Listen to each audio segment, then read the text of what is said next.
vamos a hacer el enlace para conversar con el subsecretario general nacional de la Confederación General de Trabajadores del Perú, la CGTP, con el señor Gustavo Minaya, para darle primero la bienvenida, el saludo desde BIS Televisión. Gustavo, bienvenido.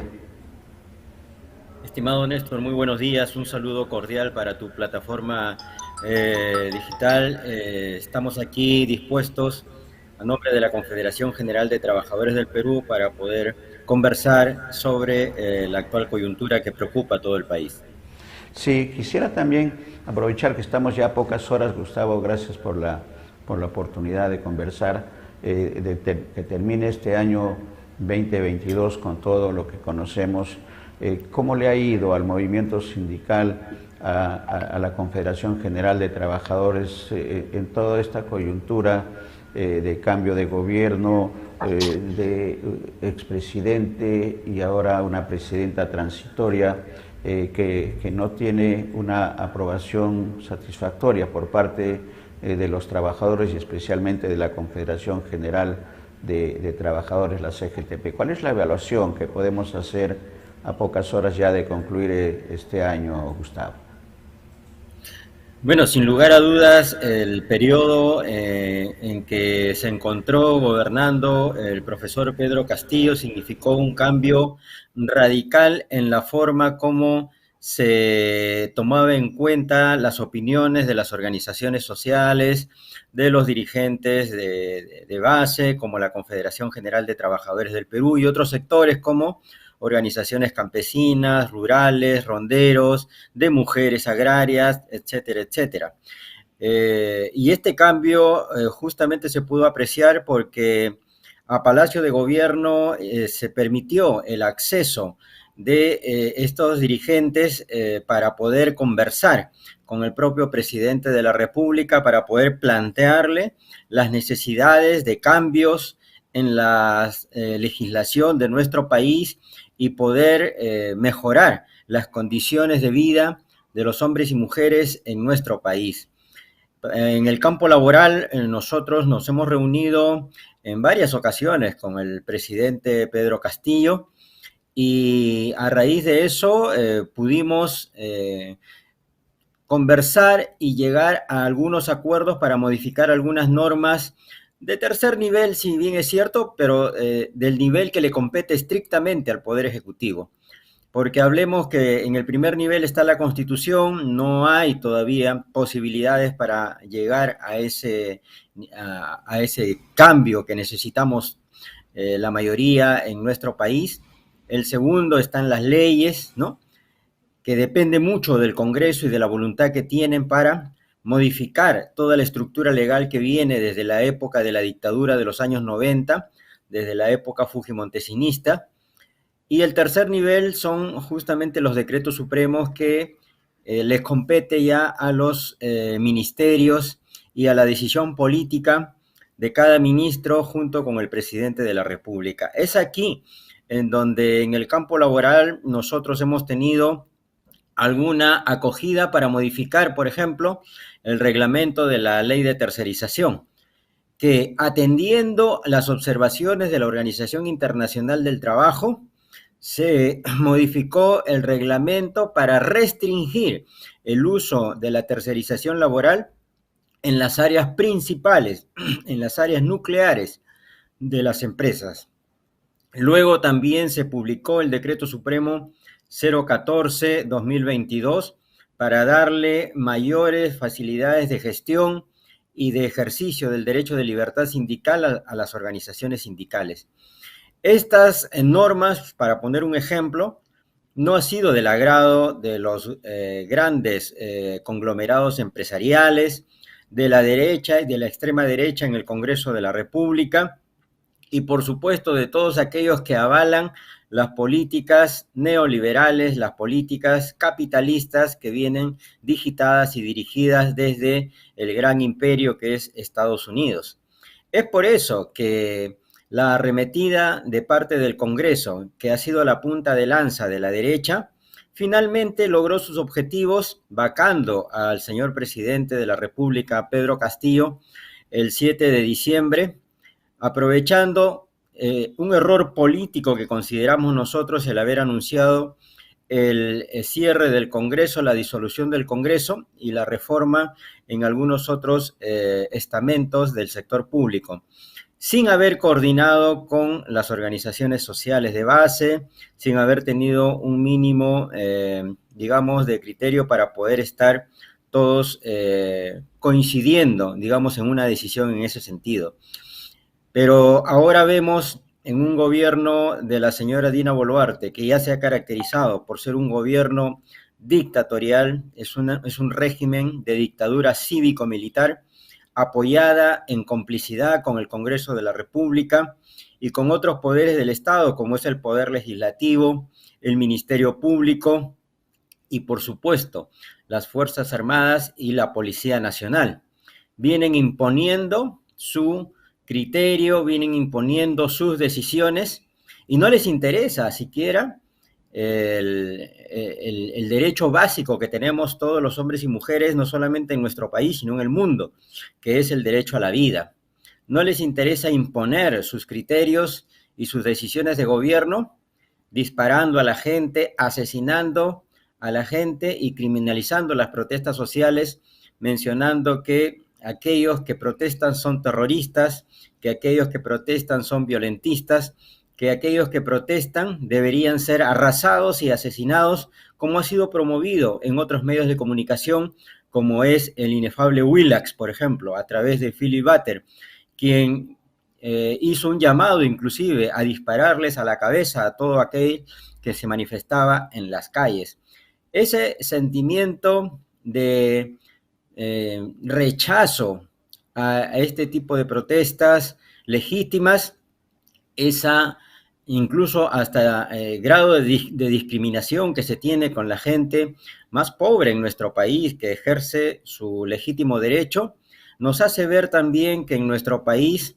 tenemos grandes diferencias, grandes brechas sociales que no se han cubierto, grandes heridas que han vuelto a resurgir a raíz de todo el conflicto que hemos tenido durante el mes de diciembre y que en estos días se ha llamado a una tregua, bueno, para poder pasar las fiestas navideñas y el Año Nuevo, ¿no? Pero ya el sur,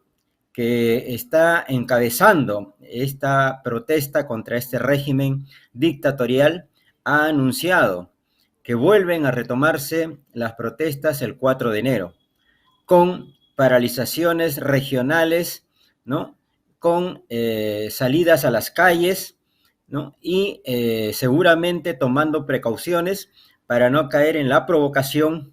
de la Policía Nacional, para no caer en la provocación de las Fuerzas Armadas que salen a las calles a respaldar a este régimen dictatorial y seguramente tomando precauciones para no tener infiltrados, como lo hemos visto en señal abierta y en las imágenes que sobre todo se han difundido por redes, ¿no? Que han habido por parte de efectivos ternas de la Policía Nacional en los actos de protestas, incitando a la violencia, incitando a atentar contra la propiedad privada. En realidad, quienes son los verdaderos incitadores, los verdaderos provocadores, son los propios efectivos policiales, quienes son los que han asusado a la población, con la finalidad, por supuesto, de deslegitimar un derecho fundamental que no solamente rige aquí en nuestro país, sino a nivel internacional, como es el derecho a la protesta, mi estimado Néstor. Excelente la apreciación de estos 12 meses, esta apertura que tuvo Pedro Castillo con las fuerzas populares y sindicales, estos logros, sobre todo de la tercerización, que todavía está en proceso, entendemos, Gustavo, para la precisión de la tercerización y el papel que cumplen en contra de los trabajadores las SERVIS, que es una herencia de la Constitución y de la labor que tuvo Fujimori cuando estuvo en el gobierno. ¿Qué tareas tienen entonces previstas en el tema laboral para el próximo año, en el plano inmediato, la Comisión de Trabajo del Congreso también tiene un papel importante que cumplir en ese escenario. Gustavo, ¿cuál es la agenda que tiene la CGTP en el tema laboral y en el tema de consolidación de algunos avances que se han logrado este año en el tema sindical? Sí, estimado Néstor, tal como lo has manifestado, ha habido un cambio radical en la forma como el gobierno viene asumiendo el trato con las organizaciones sociales, con los representantes de los sectores populares discriminados, oprimidos y explotados de nuestro país. Antes teníamos acceso y podíamos conversar con el alto representante del Estado en nuestro país. Ahora se han cerrado todas esas puertas. Ahora lo único que se quiere es imponer, ¿no?, una política de gobierno en favor y en beneficio de los grandes poderes económicos.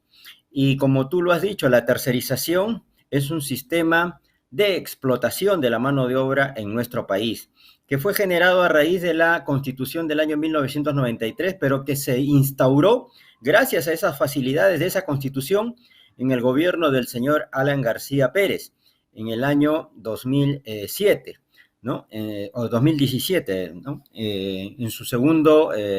periodo presidencial. Entonces, aquí tenemos que tener en cuenta quiénes son los grandes promotores de la explotación de la mano de obra, de aquellos que verdaderamente construyen la riqueza, como es los hombres y mujeres que día a día generan sus propios recursos y brindan también su mejor esfuerzo para construir país. Ahora, en cuanto a las tareas que nosotros tenemos es seguir manteniendo vigente la defensa de los derechos de los trabajadores, de la clase trabajadora en nuestro país, mantener vigente el acuerdo que nosotros tenemos tomado de nuestro Congreso Nacional que se realizó en noviembre del año 2021, que es defender la democracia real para los más pobres, para los más excluidos de nuestro país, y es por eso que también la CGTP se ha volcado a las calles con todas sus bases en el mes de diciembre para protestar contra este régimen que ha cobrado la vida a 27 personas que han sido reconocidas de manera oficial. Y ya sabemos, estimado Néstor, que cuando las cifras oficiales dicen un número, es que ese número es mucho mayor, que es lo que no se conoce todavía. ¿Dónde están los desaparecidos? ¿Dónde están, cuáles son los resultados de aquellos heridos que han llegado a los hospitales graves y estuvieron en las unidades de cuidados intensivos? No se dice, por ejemplo, y no se hace seguimiento de ese estado situacional de la salud de estas personas.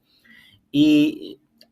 si realmente queremos caracterizar la situación en la cual hemos atravesado en este mes de diciembre, por la forma como se ha querido imponer un sistema de gestión de los recursos del Estado, es que en realidad aquí se ha asesinado, se ha quitado la vida a personas humildes que la verdad están siendo consideradas como personas de segunda, tercera o cuarta categoría, porque no se les toma en cuenta para nada. Creo que si hubieran matado a un hijo de un político de derecha, ¿no?, ya hace rato hubieran hecho todo un escándalo, incluso internacional. Pero como se trata de los hijos del pueblo, de los hijos de campesinos, de ronderos, de gente muy humilde, la verdad, estimado Néstor, esta gente está considerada como que si no valiera nada en nuestro país. Y de eso nosotros tenemos que ser muy conscientes porque allí es donde evidenciamos esas grandes brechas sociales que existen en nuestro país, hasta para el trato, para la propia consideración que tenemos entre los propios peruanos en nuestro país, que no nos solidarizamos, que no nos identificamos con ese dolor de estas familias que han perdido a sus seres queridos. ¿Qué pasó con esas madres, con esos padres, con esos hijos que han dejado huérfanos? Las Fuerzas Armadas y la Policía Nacional asesinando a estas personas que lo único que hicieron fue ejercer un derecho fundamental. En esa tarea la CGTP seguirá vigente y es por eso que hemos llamado a consulta a todas nuestras bases para el día 14 de enero en una Asamblea Nacional de Delegados para consultar la efectivización de un paro nacional que pueda contribuir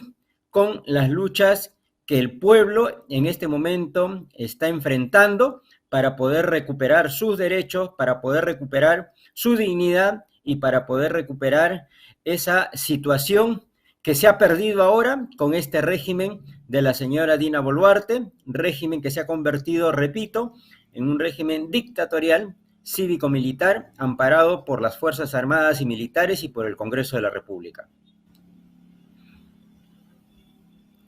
Entonces, Gustavo,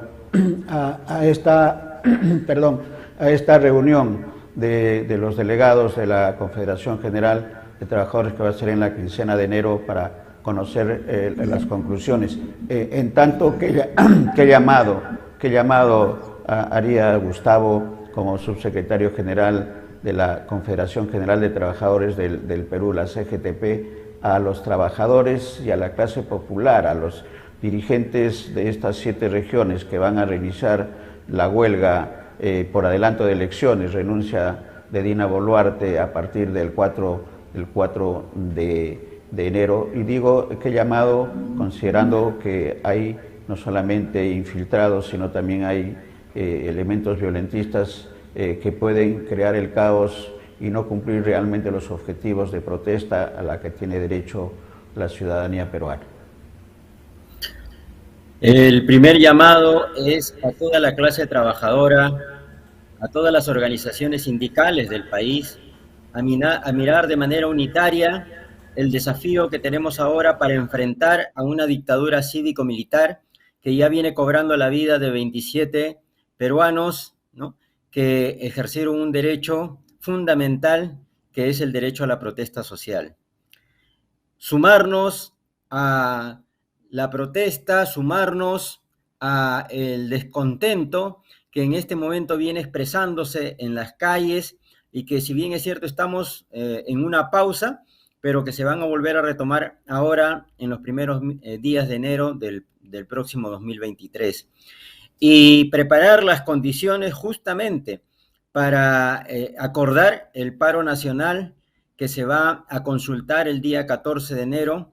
en la gran Asamblea Nacional de Delegados que tendremos en la CGTP, para poder sumar esfuerzos y poder decirle a la señora Boluarte que ella ya no tiene la legitimidad para continuar ni siquiera en el periodo de transición para lo cual ella se viene preparando, incluso más del tiempo necesario de lo que el pueblo puede permitirle a esta señora, ¿no? Ella piensa gobernar por lo menos 1 año y medio más, y ya la CGTP le ha solicitado su renuncia de manera inmediata, porque no se merece ni siquiera el privilegio de gobernar un periodo de transición por todas las muertes que han acontecido y de la cual ella es la principal responsable, junto con el primer ministro, ¿no?, que ella delegó sus funciones y facultades, y también en los ministros del Interior y los ministros de Defensa, que justamente han sido denunciados a nivel internacional por la violación de los derechos humanos y por crímenes de lesa humanidad, que esperamos esa justicia sea célere y no dure tantos años, porque la justicia que tarda finalmente no es justicia. Y finalmente, que se haga cargo el Congreso de la República, ¿no?, a través de un nuevo presidente del Congreso, no el señor Williams, que también está manchado justamente por haber participado, ¿no?, de acuerdo a las denuncias que se vienen circulando, en crímenes en los años 80, 90, y que ha sido sometido también a la justicia y está pasando casi desapercibido eso ahí. La prensa, la gran prensa nacional, no dice absolutamente nada. Que entre un nuevo presidente o presidenta del Congreso y que sea él o ella quien asuma las riendas del país en este nuevo periodo de transición, que convoque elecciones y que estas elecciones sean a más tardar en abril o mayo del próximo año, para que en el mes de julio del año 2023 podamos tener a un nuevo presidente y una nueva composición congresal, que es lo que está exigiendo la población. El cierre de este Congreso, nuevas elecciones generales y la consulta para una nueva constitución. Son las grandes plataformas, los grandes ejes por los cuales en este momento la población de nuestro país y la CGTP vienen saliendo a las calles para poder hacer presente de este pedido nacional. Muchas gracias, Gustavo. Vamos a estar atentos y vamos a estar en comunicación para conocer las decisiones que se adopten. Hay dos tipos de responsables: el responsable directo en el caso de las muertes, que son los militares o fuerzas policiales, pero también hay responsables políticos, y los responsables políticos los tenemos visualizados, la ciudadanía los tiene visualizados. Gracias, Gustavo, un abrazo, buen día. Muchas gracias, estimado Néstor.